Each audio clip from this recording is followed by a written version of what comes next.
Hello. As mentioned, the Holocaust stemmed from the Nazi anti-Semitic ideology. Yet anti-Semitism, hatred, and discrimination of the Jews preceded Nazi Germany by more than 2,000 years. In fact, in the European culture, which stems from Christianity and its Hellenistic ancestor, Jews had a special place for centuries. Why the Jews?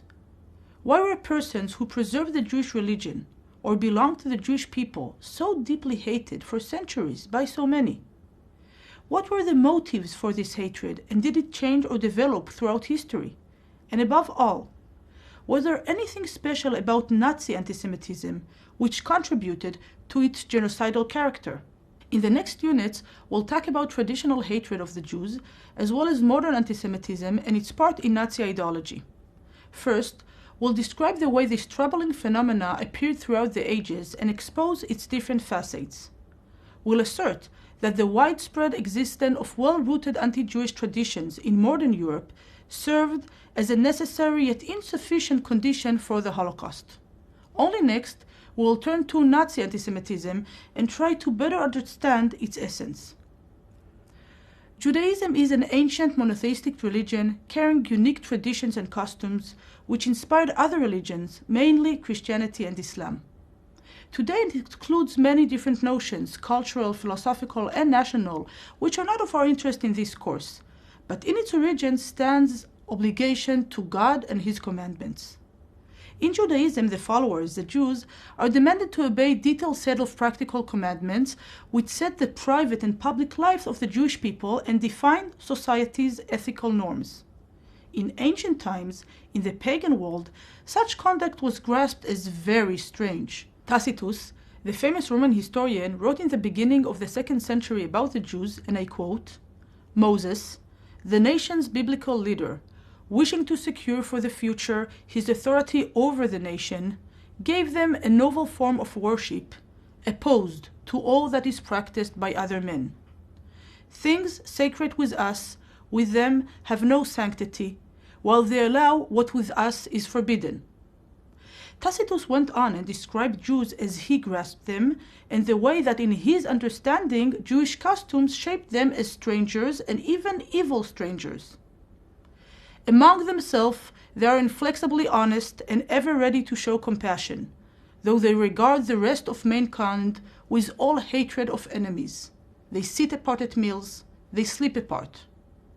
You can read Tacitus' full interpretation of the Jewish customs below. But what is important for our discussion is that even in the Hellenistic and Roman world, Jews were grasped as the others and hated and feared as such. They were non-pagans in a world in which paganism ruled, and their monotheistic beliefs and practical customs were comprehended as suspicious, if not dangerous. With the rise of Christianity, whose origin are Jewish, and its expansion throughout Europe in the 4th century, this hatred was magnified and even more, integrated as an important part into the theological worldview of Christianity. Along the Middle Ages, a negative image of Jews as individuals and as a collective has been built. It started in antiquity, it continued during the scriptures of the fathers of the church, and it was made of a number of aspects. The first one was the religious one, because still Jews were considered and accused of having crucified Jesus Christ, of not accepting him, of not understanding that he and Christianity are the source of light, of the right side, of being the good ones, and they served as an antithesis to this. They were the evil ones, the dark ones, both physically and mentally. Not only that, the figure of Judeus Iscariot, the one who betrayed, the pupil who betrayed Jesus Christ for the sake of money. This figure has become the symbol and the incarnation of betrayal for money. And then more negative characteristics were added. Second aspect was the economic one.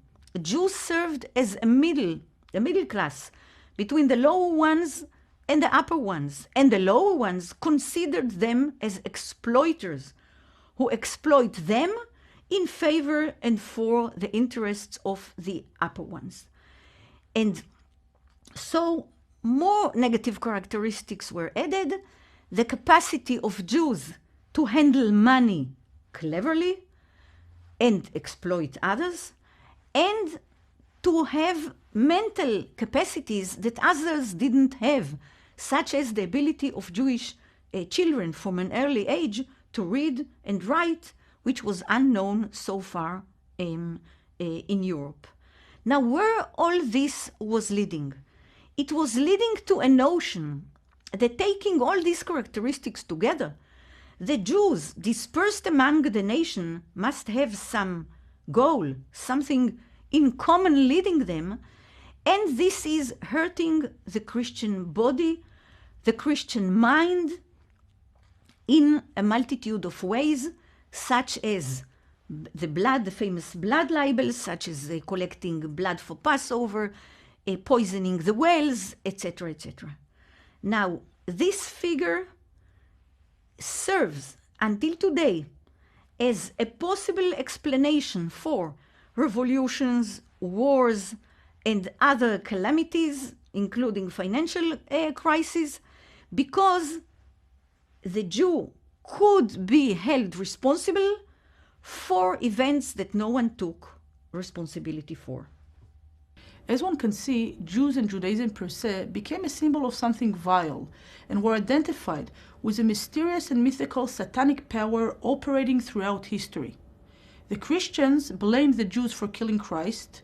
Therefore, in Christians' thought, Jews were sentenced as an eternal, degraded existence.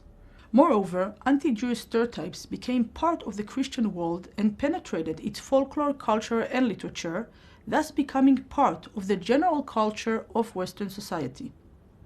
What is not less interesting about this traditional hatred of Jews is that although it was shaped and crystallized in a medieval Europe as a religious hatred, it continued to exist and even intensified in modern times, times of secularity and enlightenment.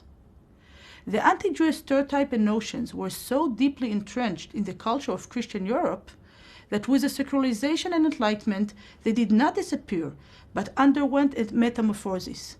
Modernity provided old notions and anti-Jewish stereotypes new forms, and secularity converted the religious hatred into a secular one, whether national, social, or other. Actually, the basic quest for wisdom even gave this traditional hatred a new framework which had a far-reaching implication: scientific and racial anti-Semitism. Starting at the end of the 19th century, towards the beginning of the 20th century, we see across the European continent, from Paris to Berlin to Warsaw to St. Petersburg, the wider general collapse of the liberal democratic dream of Jews entering European society as equal participants and full citizens, and the rise of social intolerance, political hatreds, tensions, and anti-Semitic movements. In Paris in 1894, with the Dreyfus Affair, in Vienna in 1895 and 1897, with the election of Karl Weger to the position of head of the city, mayor of the city, in Warsaw, with the National Democratic Movement led by Roman Dmowski in 1906, 1912, we see time and again that mass politics, or modern politics, across the European continent embrace, propagate, and manipulate anti-Jewish prejudices and attitudes and turn into anti-Semitic movements. Indeed, across the continent, tens of thousands, if not hundreds of thousands, if not millions of Europeans knowingly or willfully embraced anti-Semitic ideologies and politics towards the end of the 19th and the early 20th century. Another aspect of modern anti-Semitism that differentiates it from traditional religious-based anti-Semitism is the influence of racial theories and race science, starting with Darwin and other thinkers towards the end of the 19th and the early 20th century. Anthropologists, biologists, social scientists began looking at society and humanity as distinct groups of peoples and races, groups that were clearly different from one another, and which at times could not be intermixed or could not really be assimilated. In many cases, these racial scientists focused their lens on Jews in Germany across the continent and began to produce a series of studies claiming and stating that Jews were not only different from other Europeans, but were ultimately indelible or unassimilable. From this conclusion, many then realized the position that Jews were not simply different or other than their neighbors or other Europeans in Paris, Vienna, and Berlin, or Warsaw, but that they were in fact a completely different type of society, one that could not be assimilated into the European body of nations. Alongside traditional hatred of the Jews emerges modern anti-Semitism with its national, political, and racial components. This racial anti-Semitism did not refer to Judaism as a religion, nor as a nation, and did not stem from practical relations between Jews and non-Jews. It was an ideology of prejudice, which combined secularized religious myth with pseudo-scientific theories and racism. It reinterpreted the traditional anti-Jewish view through the angle of new racial concepts, thus treating Jews as a race which determined, according to their understanding, the personal character of each and every Jewish individual, regardless his or her acts. Conversion, the all-Christian recipe for solving the Jewish problem, was therefore worthless, and nothing a Jew would have done could have changed his racial, immutable character in the eyes of those new anti-Semites. More troubling was that this new ideology carried a promising message. It claimed that the misfortune of so many different social strata in modern Europe was a result of Jewish actions and could be solved accordingly. Economic problems which were created by industrializations and urbanization, communism or capitalism, all evil of the modern society stemmed from the Jews. That is, in the turmoil of economic and social modernization, which radically changed European society in the 19th century, anti-Semitism became a political tool. So, what, if anything, was so unique or new about Nazi anti-Semitism?